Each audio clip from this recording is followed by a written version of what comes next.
Listo. Entonces vamos a comenzar con lo que corresponde a patología del intestino delgado y colon. Este, bueno, para comenzar vamos a hacer un breve repaso de la anatomía de lo que corresponde. Inicialmente en esta clase vamos a hablar sobre todo acerca de la patología no neoplásica de intestino delgado. El intestino delgado corresponde a lo que es todas las porciones del duodeno, el yeyuno, el ilion. Nosotros sabemos que anatómicamente es muy difícil distinguir ambas porciones que corresponden al yeyuno y al ilion.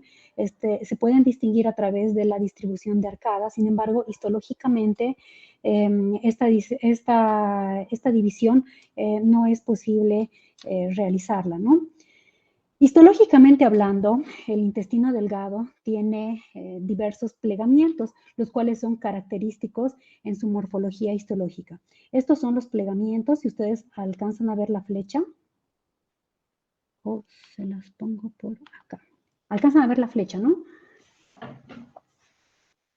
Hola. Ok. Entonces, el intestino delgado tiene diversos plegamientos, los cuales son normales, y al igual que el resto del tracto gastrointestinal, va a tener diferentes capas que la componen, que corresponden a la superficie mucosa, a la capa muscular de la mucosa, la submucosa, la muscular propia y también la superficie serosa. Ya en un acercamiento, vemos de que la superficie mucosa está constituida por estas prolongaciones o vellosidades, y vemos que en el acercamiento cada una de las vellosidades está revestida por células de tipo cilíndricas, simples, las cuales en la superficie tienen un ribete en cepillo o una superficie de absorción especializada, como podemos observar en esta microfotografía electrónica. Este ribete en cepillo tiene abundante material de glicocalix, y pues el epitelio intestinal, aparte de estas células columnares, tiene numerosas células de apariencia caliciforme. En esta otra imagen por inmunohistoquímica podemos ver de que la lámina propia del epitelio intestinal tiene numerosos linfocitos. Esta es una marcación para linfocitos de estirpe T, y vemos que es normal la distribución en la lámina propia de linfocitos de estirpe T. Esta distribución es muy importante que la conozcamos, porque a través de las alteraciones en esta distribución, sí es que nosotros vamos a poder hacer el diagnóstico de algunas enfermedades, como vamos a ver más adelante en esta clase. Bueno, entonces hablando ya un poco acerca de lo que es la patología del tracto intestinal, primeramente vamos a hablar de lo que es la obstrucción intestinal. Entre las causas de la obstrucción intestinal, vemos que son diversas.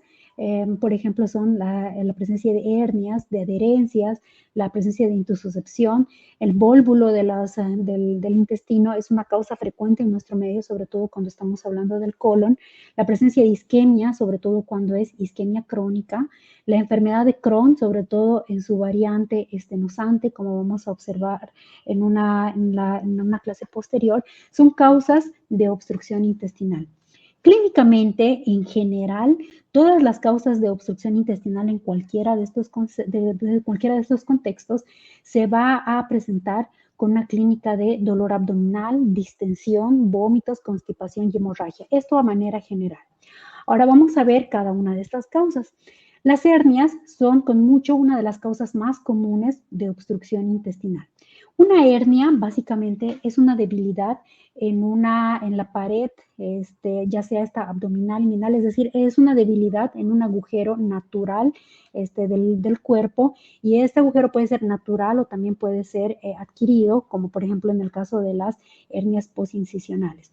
Dentro de todas las hernias, la que más frecuentemente se asocia con con exclusión del tracto gastrointestinal va a ser las hernias inguinales. Entonces, las hernias, a través de este debilitamiento de la pared, lo que va a provocar es una extrusión primeramente de una capa de la superficie serosa o del peritoneo. Esta capa de la superficie serosa o del peritoneo va a ser el que va a conformar el saco de la hernia, ¿no? Entonces, posteriormente, esta hernia va a tener diversos contenidos. Entre los contenidos de la hernia van a ser diversas partes del tracto gastrointestinal, ya sea intestino delgado, colon, también en algunas ocasiones omento, más raramente otras estructuras, como por ejemplo el apéndice fecal. Entonces, básicamente, este saco herniario, ¿sí? Es el que nosotros estudiamos cuando es que se realizan los estudios cuando se realizan las cirugías de hernioplastia, ¿no? Entonces, en cuanto a la secuencia de eventos que ocurren desde la herniación hasta la obstrucción, vemos de que a través de una herniación va a ocurrir tanto obstrucción como también en algunos casos isquemia. Entonces, este defecto o debilidad en la pared abdominal va a producir, como les decía, un saco herniario en el cual se van a ir a localizar diversos componentes del tracto gastrointestinal. Entonces, este saco, en algún momento, el cuello puede llegar a constreñir las estructuras que están dentro del saco herniario, y la disminución del drenaje venoso va a producir un compromiso vascular que inicialmente va a producir edema en las estructuras que se encuentran dentro del saco herniario. Entonces, este edema va a hacer que exista una mayor presión en el cuello de la hernia, y esto es lo que va a producir inicialmente esto es lo que va a producir inicialmente el encarcelamiento, ¿sí? O la obstrucción, y posteriormente, nuevamente a través de un círculo vicioso entre edema e incremento de presión, se va a producir lo que es la isquemia y con el subsecuente estrangulamiento. Ahora, las adherencias. Las adherencias básicamente constituyen, ¿sí?, en zonas de adherencias entre diversas estructuras del tracto gastrointestinal, ya sea entre asas y la pared abdominal, o entre asas y una zona de procedimiento previa, o una zona una zona de procedimiento previo que normalmente está relacionada con un procedimiento quirúrgico, ¿no? Entonces, estas habitualmente terminan siendo la secuela de procedimientos, pero también en algunas ocasiones pueden llegar a presentarse como consecuencias de infecciones. En nuestro medio es relativamente frecuente observarlo como consecuencias de infecciones como la tuberculosis, o también en mujeres de edad fértil. También puede observarse en casos de endometriosis, ¿no? Entonces, el mecanismo de la obstrucción a través de las adherencias es la formación de puentes fibrosos que forman espacios a manera de asas, o también a través de un mecanismo mecánico en el cual estas adherencias no permiten el libre paso ni permiten el libre deslizamiento entre las asas, que debería ser a través del líquido peritoneal, como ustedes bien lo saben, ¿no? Entonces, a través de estos mecanismos es que inicialmente puede ocurrir, al igual que en la hernia, un encarcelamiento e inclusive una estrangulación. Entonces, ¿cómo es que nosotros observamos las adherencias? Lo que están observando es la superficie de apertura de un estudio de autopsia, en el cual están viendo diversas asas intestinales del intestino delgado, ¿sí? Y ven cómo estas láminas fibrinoides provocan una adherencia. En este caso son adherencias laxas, porque podemos observar cómo estas se pueden llegar a desprender fácilmente, pero en ocasiones estas adherencias pueden ser adherencias fuertes, ¿no? Entonces, así es como habitualmente se observan las adherencias en un intestino. En este caso es, por ejemplo, postperitonitis. Los vólvulos son otra causa de obstrucción intestinal. El vólvulo básicamente es una torsión del intestino sobre el punto de fijación. Nosotros sabemos que los puntos de fijación, por ejemplo, en el intestino delgado, van a ser a nivel del mesenterio, ¿sí? Y los puntos de fijación en el intestino grueso van a ser más frecuentemente observados a nivel del colon sigmoides, que es la porción móvil del intestino grueso, ¿no? Entonces, precisamente por esta razón, una de las localizaciones más frecuentes de vólvulos va a ser a nivel del colon sigmoides. Como segunda localización va a ser a nivel del ciego. Como tercera localización, a nivel del intestino delgado, es mucho menos frecuente, y otras localizaciones van a ser incluso mucho menos frecuentes que se pueden llegar a observar. Básicamente, el mecanismo de lesión a través de la volvulación es a través de un mecanismo inicialmente de obstrucción, y posteriormente, como existe una torsión a nivel del punto de fijación, va a haber una disminución o un déficit del riego sanguíneo y posteriormente también va a estar relacionado con esta obstrucción la presencia de isquemia. ¿Cómo es que nosotros vemos las valvulaciones? Bueno, en nuestro medio, las valvulaciones, sobre todo las relacionadas con el colon sigmoides, están relacionadas con enfermedades de tipo megacolon o dolicocolon, es decir, colon más largo, colon más grueso, ¿no? Entonces, básicamente lo que observamos es que la zona de la valvulación se va a ver como una zona más amplia, dilatada, y como podemos observar en la superficie externa de este colon sigmoides, la vemos de apariencia eritematosa y también de apariencia hemorrágica. La intususcepción es básicamente la presencia de un segmento intestinal que es constreñido o que es apretado por una ola peristáltica hacia un segmento distal, ¿sí? La intususcepción puede darse tanto en edad pediátrica como también en adultos. En los pacientes pediátricos, normalmente es observado en pacientes menores de 2 años y está relacionado con hipertrofia de las placas de Peyer. Esta hipertrofia de las placas de Peyer puede deberse a diversas causas, sobre todo aquellas que están relacionadas con infecciones, por ejemplo, también en algunas ocasiones con alergias, ¿sí? Y pues estas placas de Peyer redundantes, ¿sí? Van a ser, y a través de mecanismos de peristalsis anómalas, ¿sí? Van a hacer de que el segmento del intestino vaya a ingresar dentro de un asa distal, ¿no? Entonces, en los adultos, este mecanismo es más frecuentemente observado a través de lesiones, sobre todo lesiones exofíticas, como por ejemplo lesiones tumorales o también lesiones polipoides. ¿Cómo es que nosotros observamos la intususcepción? Estamos observando en este lado la superficie externa de un segmento de colon en el que vemos, este es un colon de adulto, en el que vemos cómo el ingreso de esta asa en el segmento distal ingresa dentro del asa distal, y acá en la superficie de corte estamos observando nuevamente el asa que se constriñe en el segmento distal de este colon. Entonces, ¿qué es lo que va a ocurrir? Finalmente son las ondas peristálticas las que van a tirar del segmento de asa que va a estar constreñido dentro del segmento distal. Entonces, este peristaltismo constante va a hacer que constantemente las ondas peristálticas tiren nuevamente del mesenterio, y al tirar del mesenterio junto con las asas intestinales, entonces primeramente va a haber una obstrucción de la luz, pero también va a haber una obstrucción del riego sanguíneo. Tanto esta obstrucción del riego sanguíneo como también la obstrucción intestinal van a perpetrar un mecanismo de isquemia intestinal.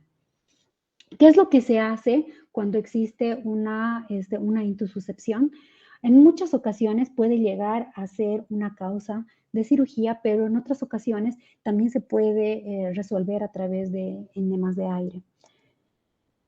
Bueno, ya entrando en lo que es la enfermedad isquémica intestinal, tenemos que recordar que el riego sanguíneo del intestino delgado, que es principalmente del que vamos a hablar en este segmento, es un tipo de riego sanguíneo que viene a través de la arteria mesentérica superior.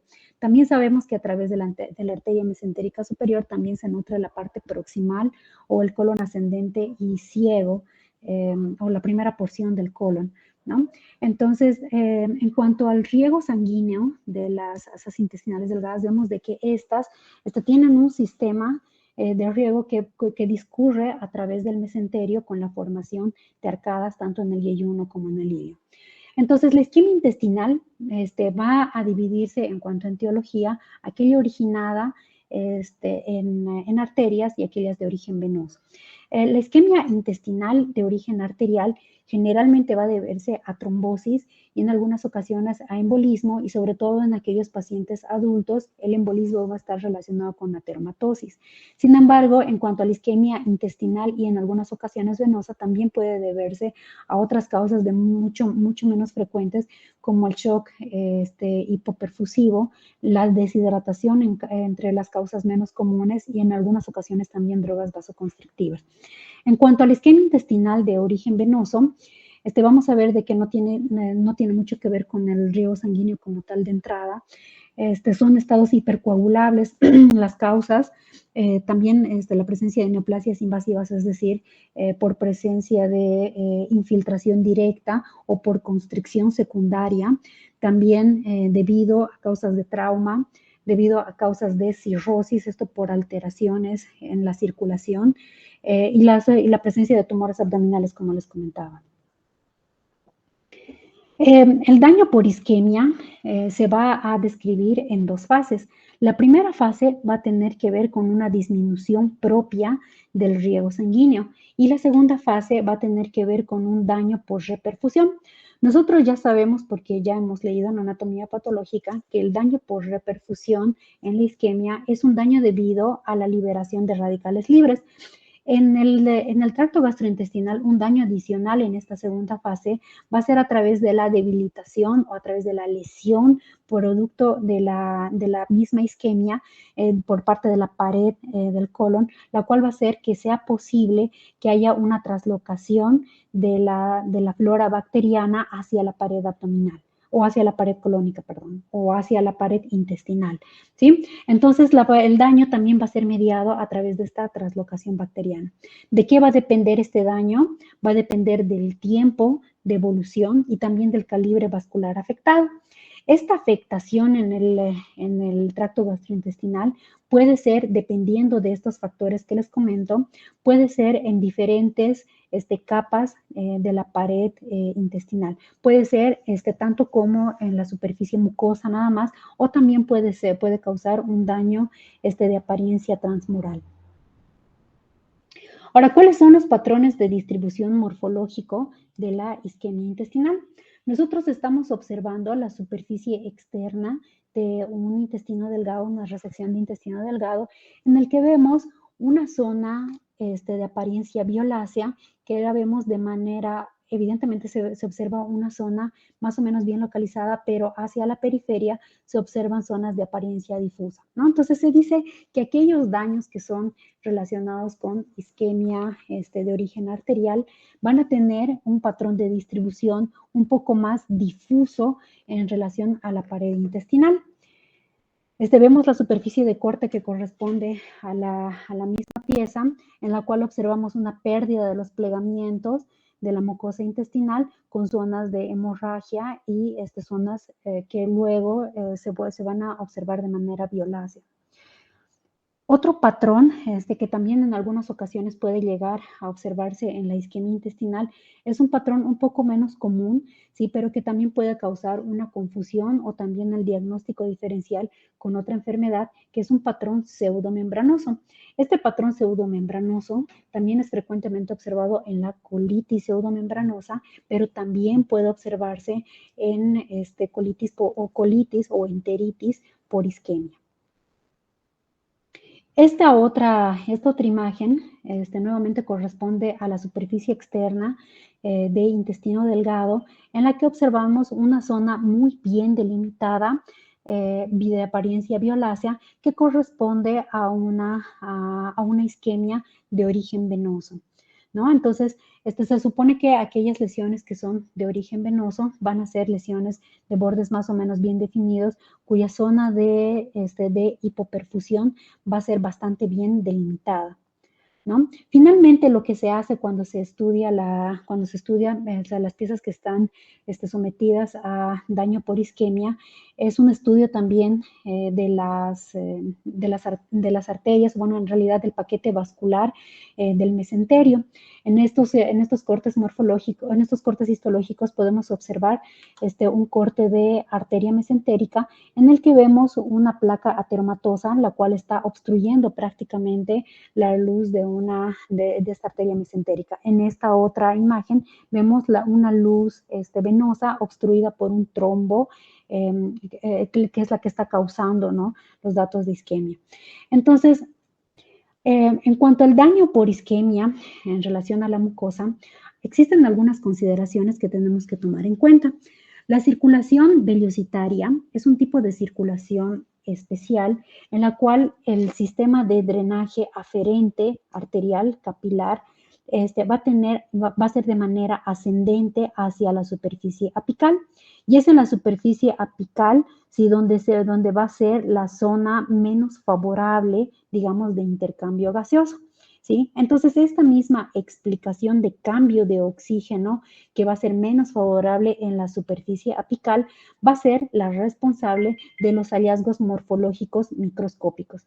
Entonces, los hallazgos morfológicos microscópicos van a ir en correlación a estas características de la irrigación y vamos a ver que los primeros daños que se observan en la superficie vellosa se van a observar en la superficie apical. Entonces, como vemos, esta distribución de la irrigación va a hacer que las zonas más profundas que corresponden en realidad a las criptas, ¿sí? Van a ser zonas un poco más, digamos que privilegiadas para la oxigenación y esto va a hacer de que las células madre que se encuentran en esta localización, en el epitelio, sí sean mejor conservadas para los temas de regeneración. Entonces, como les decía, los hallazgos microscópicos también van a ir en correlación a estas características y vamos a ver de que los primeros efectos que se van a observar van a ser en la superficie apical. En la superficie apical lo que estamos observando en esta imagen microscópica es un borramiento de las vellosidades y también una pérdida de la citoarquitectura de las criptas en la profundidad. Y vemos de que en esta zona superficial, aparte de que existe una desaparición de las vellosidades, vemos de que existe ectasia en todos los vasos capilares que podemos observar aquí están prácticamente ocupados por plasma y por eritrocitos. En esta otra imagen estamos observando la imagen que le correspondería al patrón macroscópico pseudomembranoso, en el que vemos nuevamente que existe una disrupción de la superficie epitelial con la formación de pseudomembranas. En esta otra imagen microscópica estamos observando lo que ocurre posterior a la isquemia. Luego de la isquemia y luego de la necrosis isquémica, ¿sí? Esta suele acompañarse muy frecuentemente con hemorragia y nuevamente vemos cómo esta se localiza de manera principal en la superficie de las vellosidades, ¿no? Entonces estamos viendo cómo esta hemorragia se observa sobre todo en la superficie, ¿no? Entonces estas características morfológicas, sobre todo aquella que es pseudomembranosa, y cuando ocurre esto en el colon, se va a plantear el diagnóstico diferencial con una colitis pseudomembranosa, tanto en la macro como también en la microscopía. Por lo tanto, se requiere de la correlación clínica, ¿sí? Para poder llegar al diagnóstico, ¿no? Es decir, el antecedente, por ejemplo, de antibiótico-terapia en un paciente que es más joven, ¿sí? Entonces nos orientará a una colitis pseudomembranosa versus una paciente de edad adulta con antecedente vascular cardíaco, nos orientará más a algo de origen isquémico, ¿no? Entonces, en cuanto a la isquemia, existen también diferentes patrones en relación al tiempo de evolución. Yo les he mostrado imágenes que corresponden a una necrosis isquémica hemorrágica en su etapa aguda y también necrosis isquémica que corresponde a la superficie nada más. Sin embargo, esta necrosis isquémica puede ser tanto superficial como también comprometer la totalidad de la pared intestinal y ser transmural, y en ocasiones también puede presentarse como una isquemia crónica con cambios fibrocicatriciales. Cuando se presenta de manera crónica, esta suele estar relacionada con otros mecanismos o con otras causas, perdón, así como por ejemplo la infección por citomegalovirus. Nosotros sabemos que el citomegalovirus tiene una especial predilección por el endotelio vascular y también por las células estromales. Entonces, esta destrucción o esta preferencia por el endotelio va a hacer que cause un daño isquémico secundario. Ahora, la enterocolitis relacionada con la radiación puede ser desde un daño directo hacia el epitelio como también un daño de origen vascular. En cuanto a la clínica de la isquemia intestinal, bueno, ya les iba mencionando que precisamente por estos factores que están relacionados con la ateromatosis o con los eventos vasculares, va a ser más frecuentemente observado en pacientes de las últimas décadas de la vida, como por encima de la octava década de la vida en pacientes mayores. También es más frecuentemente relacionado con mujeres y habitualmente se va a producir junto con dolor abdominal bajo, que sobre todo se refiere hacia el flanco izquierdo, sí, en muchas ocasiones con hemorragia intestinal baja, debido a que existe alteraciones, sobre todo en la isquemia crónica, debido a que existe alteraciones en la mucosa, habitualmente se puede llegar a presentar con diarrea y pues en muchas ocasiones la mortalidad o la severidad de la isquemia intestinal es mucho más elevada en el colon derecho y esto se debe a que el riego sanguíneo del colon derecho está compartido con el resto del intestino delgado. Hablando un poco acerca de la angiodisplasia, la angiodisplasia es una dilatación de vascular superficial. Esta superficialidad se limita a la mucosa y a la submucosa. Es más frecuentemente observada en el colon derecho y habitualmente entre la sexta a la séptima década de la vida. El desarrollo de la angiodisplasia está relacionado sobre todo con alteraciones en el incremento de la contractibilidad de la musculatura del intestino o también a través de degeneraciones de la matriz extracelular de las paredes del intestino, y esta degeneración y este incremento en la contractibilidad de la musculatura van a hacer de que exista un incremento de la presión precapilar que está ingresando dentro de la pared del intestino y subsecuentemente a esto va a existir una dilatación de los vasos submucosos, ¿no? Entonces, y esto se va a deber a una falla del esfínter precapilar, lo cual va a hacer de que exista el desarrollo de una circulación accesoria que quiera compensar este incremento en la presión capilar, ¿no? Entonces, básicamente la angiodisplasia se observa de esta manera. Estamos viendo una imagen colonoscópica en la que vemos esta superficie del colon con numerosos vasos ectásicos, ¿no? Microscópicamente vemos de que estos vasos ectásicos se van a localizar principalmente a nivel de la mucosa y también de la submucosa. La vemos en relación del epitelio de superficie colónico, ¿no? Bueno, ya hablando acerca de lo que es la malabsorción y la diarrea. La malabsorción y diarrea, vamos a definir a la malabsorción como una deficiencia en la absorción de grasas, de vitaminas liposolubles e hidrosolubles, carbohidratos, electrolitos, minerales, agua, es decir, de todos los componentes que transitan el tracto gastrointestinal. Habitualmente estos clínicamente van a producir esteatorrea, es decir, heces de gran volumen, que sean grasosas, espumosas y habitualmente son de apariencia amarillenta. Se van a acompañar de flatulencia, dolor abdominal, pérdida de peso, anorexia, distensión abdominal, y esta también va a estar relacionada, dependiendo a aquel producto que es menos absorbido, a mucositis en algunos casos, a hemorragias, por ejemplo, por déficit en la absorción de vitamina K, o a osteopenia por déficit de vitamina D, por ejemplo, ¿no? Entonces también está muy relacionado con el tipo de nutriente que es el que entra en déficit. La malabsorción va a tener diversos sitios en los cuales puede llegar a producirse. Va a existir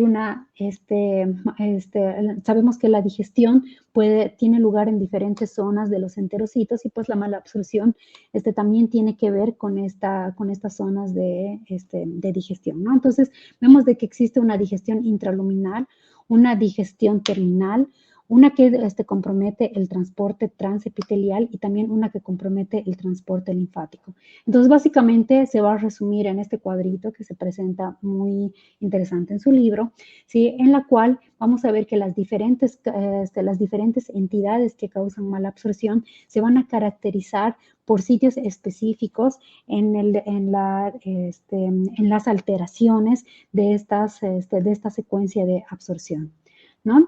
Entonces, la diarrea se va a definir como un incremento en la frecuencia, con aumento de volumen, con incremento en la fluidez de las heces, las cuales normalmente van a corresponder a más de 200 gramos por día. Dependiendo del tipo de diarrea, se va a dividir en diarrea secretora, osmótica, malabsortiva y exudativa. En la diarrea secretora, el producto va a tener la misma osmolaridad que el suero. En la diarrea osmótica va a tener una osmolaridad superior a 50. En la malabsortiva normalmente está relacionada con la esteatorrea, y en la diarrea exudativa va a estar relacionada sobre todo con infiltrado inflamatorio. Ahora, dentro de las causas de la mala absorción, como podemos observar en este cuadro, existen diferentes causas de mala absorción. Una de las causas de mala absorción, sí, más frecuentemente, o sea, más frecuentemente observadas y más estudiadas, es la enfermedad celíaca, ¿no? Entonces, vamos a hablar un poco acerca de la enfermedad celíaca. Vamos a definir a la enfermedad celíaca como una enteropatía en la cual somos sensibles al gluten, ¿no? Entonces, nosotros sabemos que el gluten, sí, de los componentes principales del gluten, que va a ser la gliadina. Ay, perdón. Hola, hola, ¿me están escuchando? Sí, doctora. Ah, ya, ok. Ok, la enfermedad celíaca, entonces, es básicamente, básicamente consiste en una intolerancia a la gliadina, que es la porción soluble del gluten. Básicamente lo que ocurre es que una vez que la gliadina entra dentro de los enterocitos, esta es degradada a través de la transglutaminasa tisular. Ah, caray, se me fue el puntero.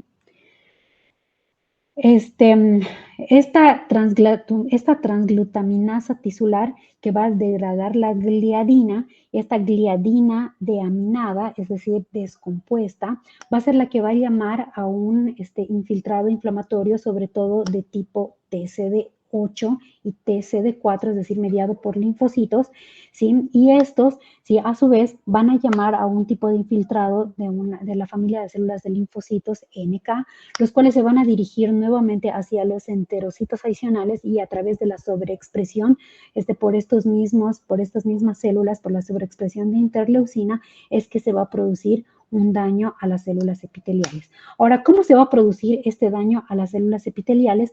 Pues se va a producir de la siguiente manera.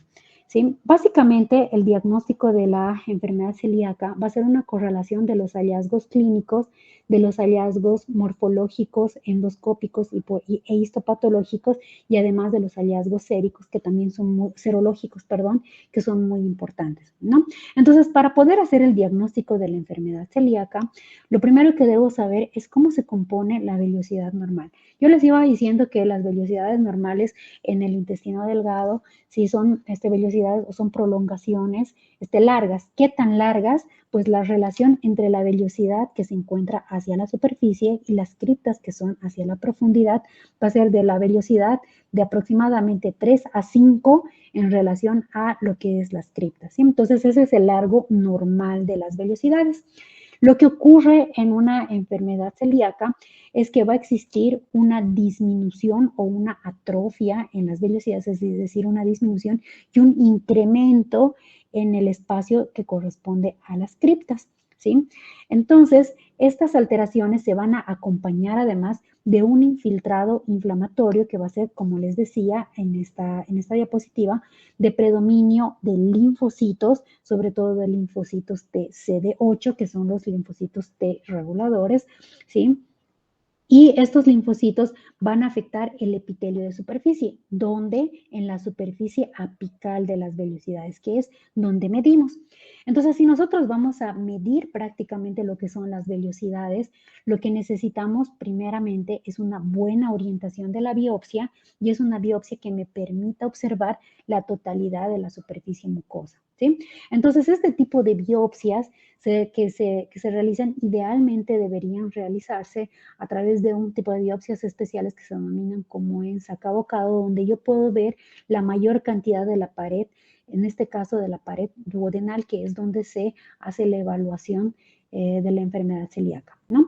Entonces, una vez que yo puedo orientar adecuadamente las vellosidades duodenales, voy a poder medir si es que existe atrofia o hiperplasia de las criptas, ¿no? Entonces voy a dividir esta atrofia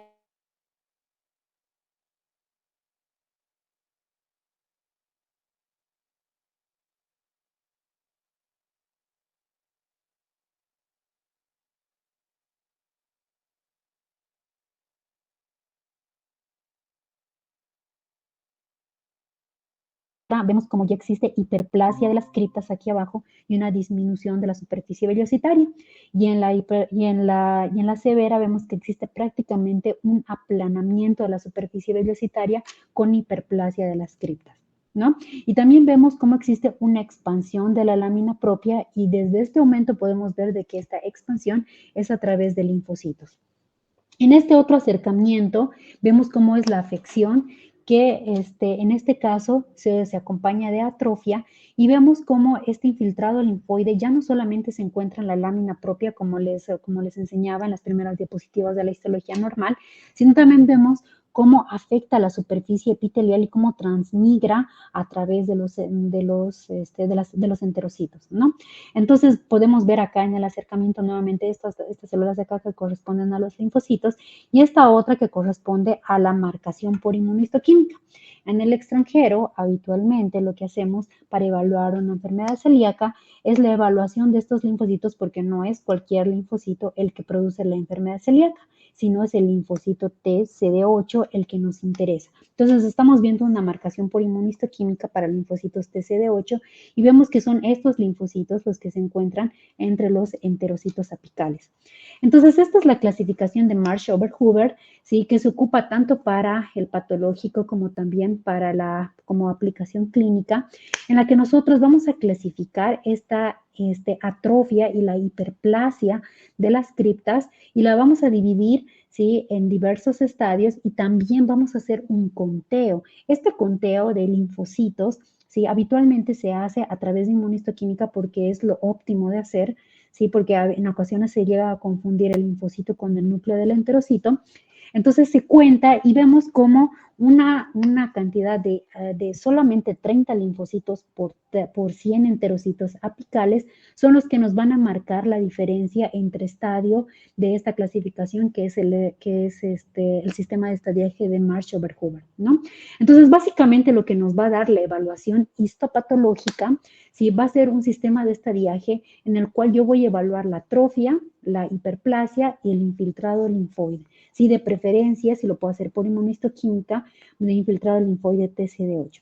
Ahora, estos datos que yo estaré dando a través del histopatológico, serán diagnósticos o serán certeros de enfermedad celíaca, pues realmente por sí mismos, ¿sí? Estos datos no son patognomónicos de la enfermedad celíaca.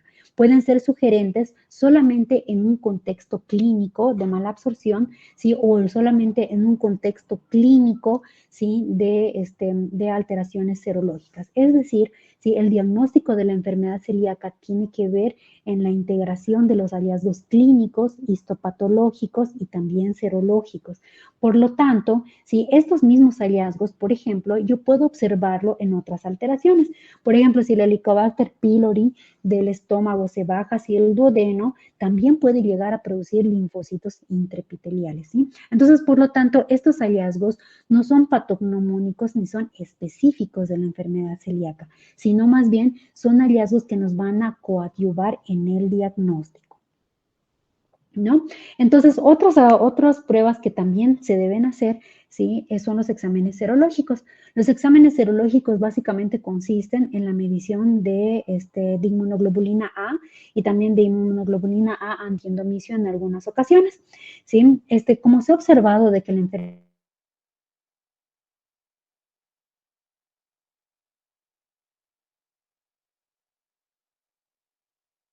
tipos, también nos va a sugerir, ¿sí? El pronóstico, en realidad va a ser el pronóstico, no tanto el diagnóstico, ¿sí? De la enfermedad celíaca, ¿no? Entonces, pero esta ausencia de estos marcadores genéticos se va a hacer a través de pruebas de biología molecular, por ejemplo, a través de pruebas de PCR, y es decir, se hacen estudios complementarios más avanzados.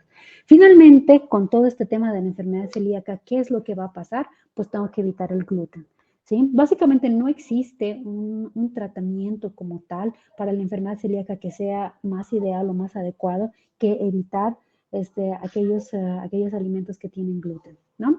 Entonces, en cuanto a la presentación de la enfermedad celíaca, como tiene un trasfondo genético y también tiene un trasfondo inmunológico, vamos a ver de que tiene algunas características clínicas particulares. Habitualmente esta enfermedad se va a producir entre los 30 a los 60 años de edad. Vemos de que pueden existir inclusive picos de pacientes incluso más jóvenes y puede presentarse en diversos escenarios, ¿no? Puede ser una enfermedad celíaca silente con serología positiva, con histopatológico positivo, pero sin clínica evidente, es decir, sin síntomas, ¿sí? O puede ser una enfermedad celíaca latente cuando existe la serología positiva, pero el histopatológico no lo acompaña. Entonces, nuevamente, ¿sí? El diagnóstico o la integración del diagnóstico de esta enfermedad requiere una correlación entre todos los hallazgos para hacer el diagnóstico, ¿no? Entonces, lo que se encuentra en cuanto a la signosintomatología básicamente es un poco inespecífico. Básicamente el paciente va a acudir habitualmente por diarrea, habitualmente también por hinchazón o también por fatiga crónica en relación a la mala absorción.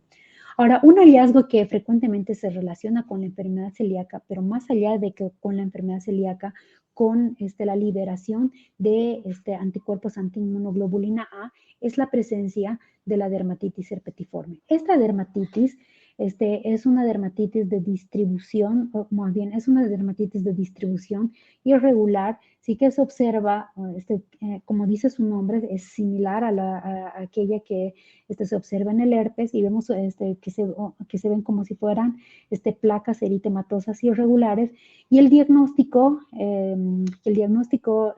histopatológico en relación a este tipo de dermatitis en realidad va a ser dado a través de la inmunofluorescencia directa. Lo que se debe hacer es la demostración de anticuerpos de tipo inmunoglobulina A que se encuentran depositados a nivel de la dermis, ¿no? Y son estos anticuerpos los cuales van a producir una enfermedad ampollosa en la piel, ¿no? Entonces, habitualmente y frecuentemente, bueno, más o menos relativamente frecuentemente pueden llegar a relacionarse la enfermedad celíaca como también con la dermatitis herpetiforme. Ok, chicos, yo creo que dejamos el tema hasta acá por hoy. Caray.